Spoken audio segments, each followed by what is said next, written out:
Welcome to the channel. Today we're going to be building a small starter home and going over just some basic building tips for beginners. We have just created a random sim, and with one sim you start with 20,000 simoleons. So we're going to pick a empty lot so that we can build a house. So once we click on this empty lot here and have it highlighted, we can hit the little moving truck on the right, and that'll let us go ahead and purchase that lot. That shows our remaining funds left. And now to start building, we're going to go up to the little icons on the top right. The very last one with the hammer is our build mode. So we're going to click on that. That allows us to either build or edit things on our lot. So we're actually going to start with building the shell of the house.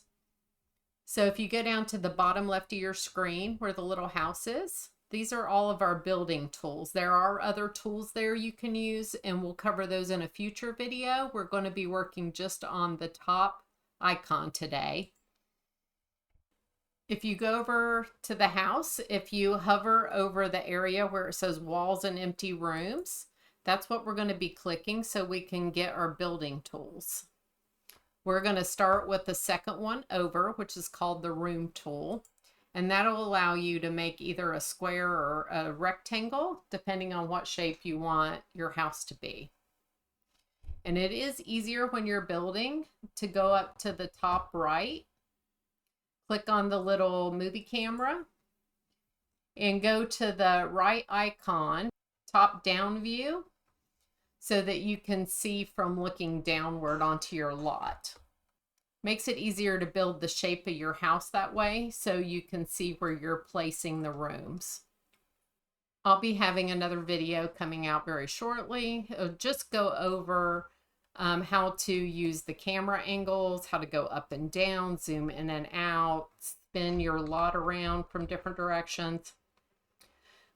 It does take a little bit of getting used to, but it is very useful, and you probably really need to know how to do that in order to either build or play in The Sims.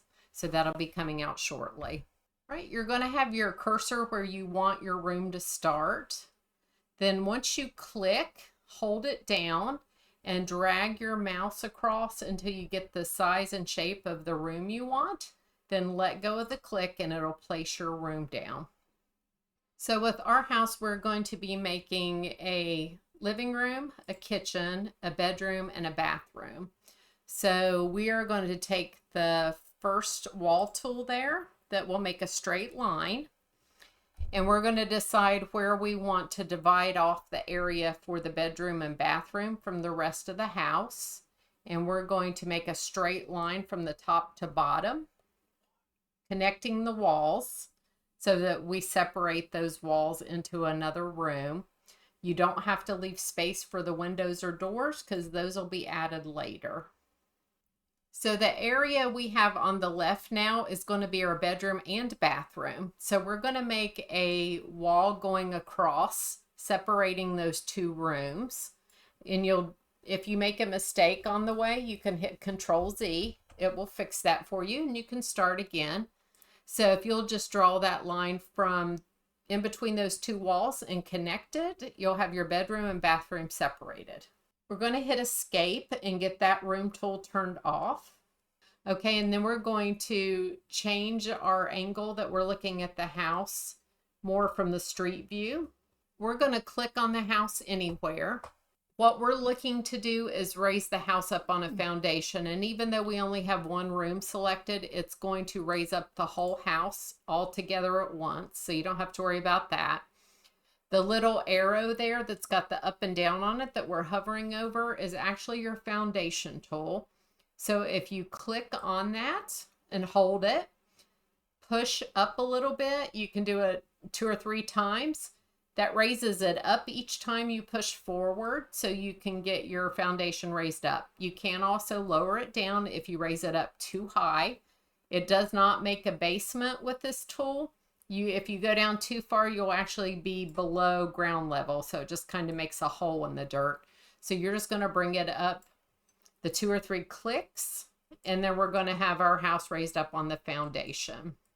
When you click on the rooms, you also get a lot of different icons. We'll go over that in another video as well, but that basically changes either your wall height, you can raise up platforms, you can turn your room different directions. If you'd want to change it, you can pick up the room and just move it to a completely different location, or actually copy that room and make a duplicate of it. But we'll go over that in more detail in a future video. Those arrows on each side of the room, if you either push those in or pull them out, will extend your walls and make your room either bigger or smaller.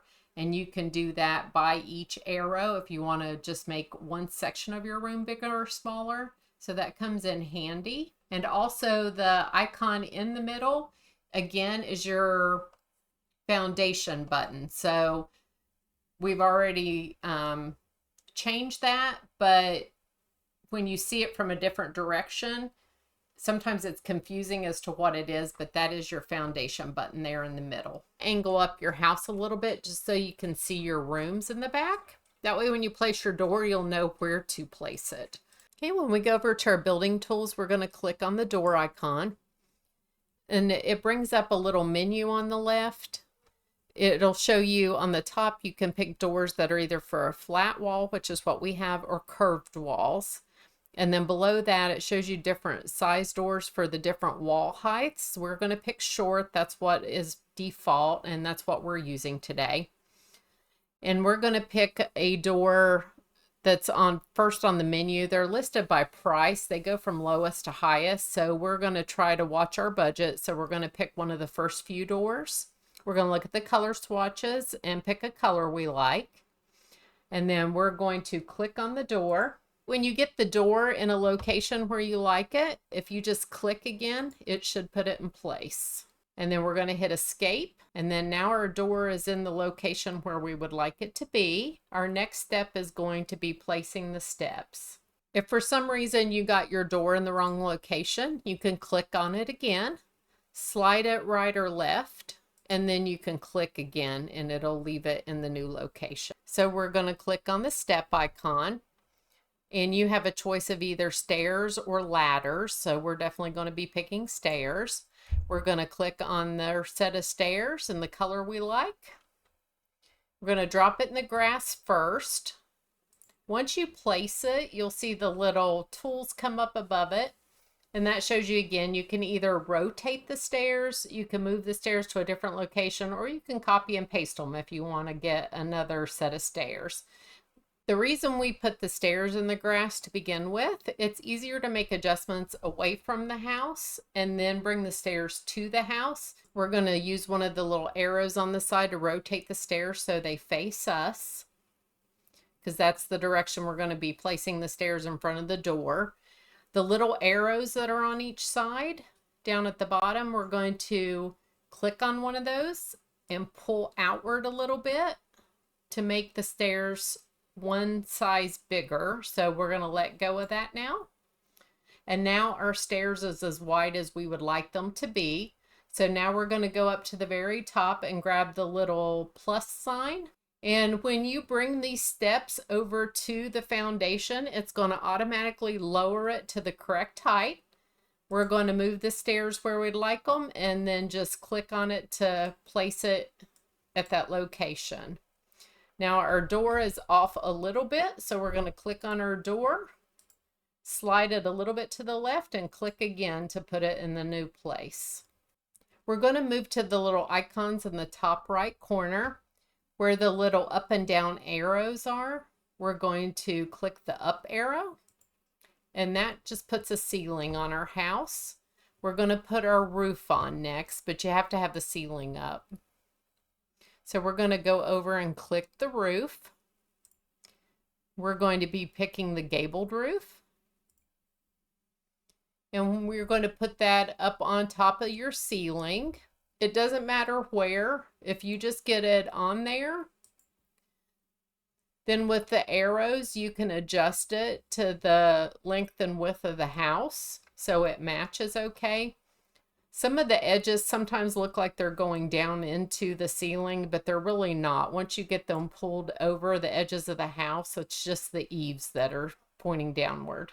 If you need to, you can switch to the top-down view. Sometimes that makes it easier to see exactly where to pull your roof across to. All right, and now we have our roof on our house. If you click on the icon that says roof patterns, it brings up a whole bunch of different patterns and textures and colors you can pick for your roof. We're going to pick a color swatch we like. We're going to go with the black. And when you touch that up to your roof, it'll automatically change the color. And then we're also going to add some trim to our roof. So we're going to go back over to our little house. We're going to pick the roof trims. And any of those you pick, it'll have the color swatches there. If you click through the color swatches, you'll see a little preview on the icon you already picked. And you can try all those on the house. They're all free. All the roofing is free, so we don't have to worry about that coming out of our budget. But you can change the colors as much as you'd like. Some of the color selections in The Sims, if you're not familiar, are not always very good with the swatches. A lot of times the white and gray swatches all look the same. So it makes it kind of hard to pick exactly the color you want sometimes. So it is good that you're able to change those if you get a color on there you're not happy with. So we're going to add the exterior color to our house. We're going to click on the little icon that says wall patterns. And the top few choices are more interior choices. They're paint, wallpaper, tile, and paneling. So we're probably more interested in the masonry, which includes the brick. There's also one with rock and stone. And then there's also, the last one has siding. So we're going to go through those choices and pick something we like for the exterior of the house. And the little icons at the top, one is if you make your choice, it'll place it by wall, one at a time, one wall. And the other one will place it an entire room at a time. We're going to pick the choice for the room. So once we make our selection and go to put it up, it's going to cover an entire room at a time. So we're going to look at the color swatches in this brick and see if we have one we like.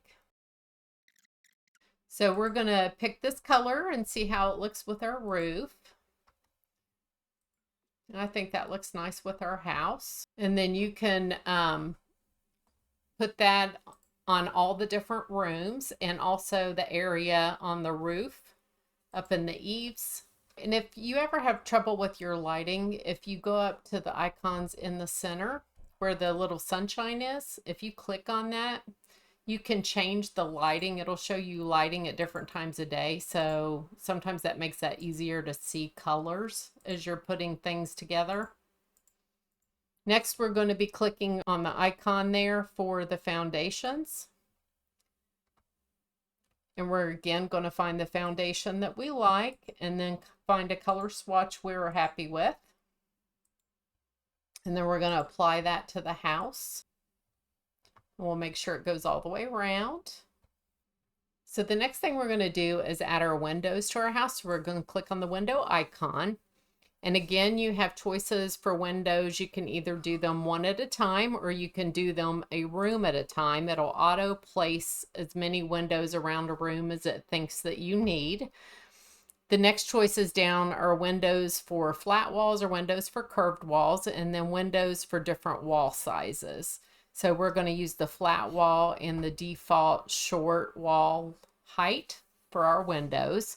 We've picked out a window and we're going to get a window in the white swatch, and we've got it set by room. So as we click on each room, it's going to auto place the windows where it thinks they need to be. You can adjust those at any time. A lot of times that's nice just to give you a starting placement. Or if you get inside and you're decorating, you may want to move them around a little bit. Now we're going to be adding the railing to our stairs. So when you click on that icon, again, it brings up a lot of different choices. And once you get your choice pulled up, we're going to pick a swatch. So we're going to do a white swatch that matches our windows.